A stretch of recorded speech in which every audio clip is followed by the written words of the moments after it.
Vamos a crear una consulta a la base de datos y guardarla para luego visualizar los resultados en un web panel. Lo primero que hacemos es crear un objeto del tipo query.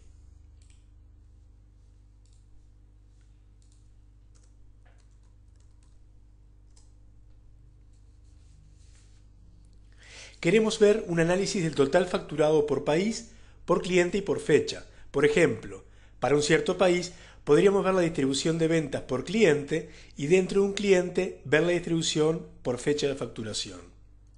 Previamente a esto, yo creé la transacción de país y asigné un país a cada cliente. También ingresé algunas facturas más para ver mejor las estadísticas. Así que ahora vamos a armar la consulta y agregamos los atributos de nombre de país, nombre de cliente, fecha de la factura y como dato para acumular el total de la factura. Vemos que GeneXus automáticamente asumió una función de sum, es decir, una función de acumulación, por el total de factura, ya que es eso lo que se va a acumular para mostrarse en el informe. Una vez que creamos la estructura, podemos ver la sentencia SQL que GeneXus enviará a la base de datos para ejecutar el query.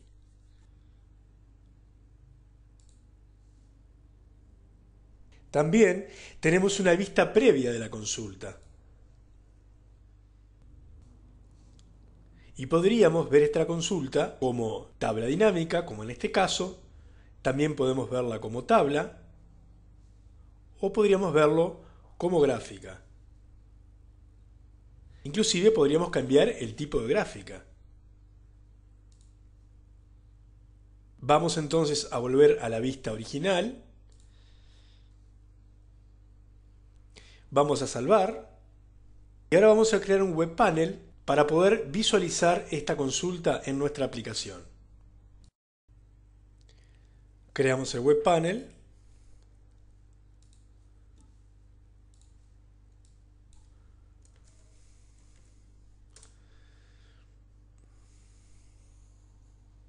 Y para ver el resultado de nuestro query, lo único que tenemos que hacer es arrastrar un control del tipo Query Viewer hacia nuestro web panel. Ahora vamos a asociar este control a la consulta que creamos previamente. Ejecutamos.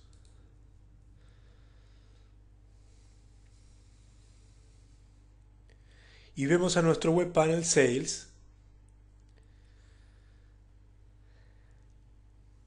con el resultado de la consulta que hicimos a la base de datos. Observemos un poco los datos. Veamos que aquí tenemos la factura del 29 de abril que se le hizo a Regina Madeira, la factura de John Smith, las dos facturas de Anna Justin. Y aquí podemos, por ejemplo, filtrar que solamente se vea un país en particular o quitar alguno de la selección. Lo mismo podemos hacer con los clientes y también podemos hacerlo con las fechas. También, en lugar de que se hubiera acumulado el total de la facturación, podríamos haber seleccionado que se hiciera un promedio. Podemos seleccionar cuenta, mínimo o máximo. Estos indicadores podríamos, en lugar de ponerlos como filas, que se vean como columnas. Y de esta manera el usuario final puede cambiar la apariencia o el tipo de informe que desea directamente sobre nuestra aplicación. En muy pocos pasos hemos creado una consulta a la base de datos que puede cambiarla al usuario dinámicamente sin necesidad de que haga falta programación. Así es como GeneXus nos hace sencilla la tarea de programar. En el próximo video veremos a esta misma aplicación de facturación, pero a la que le hemos agregado un poco de formato.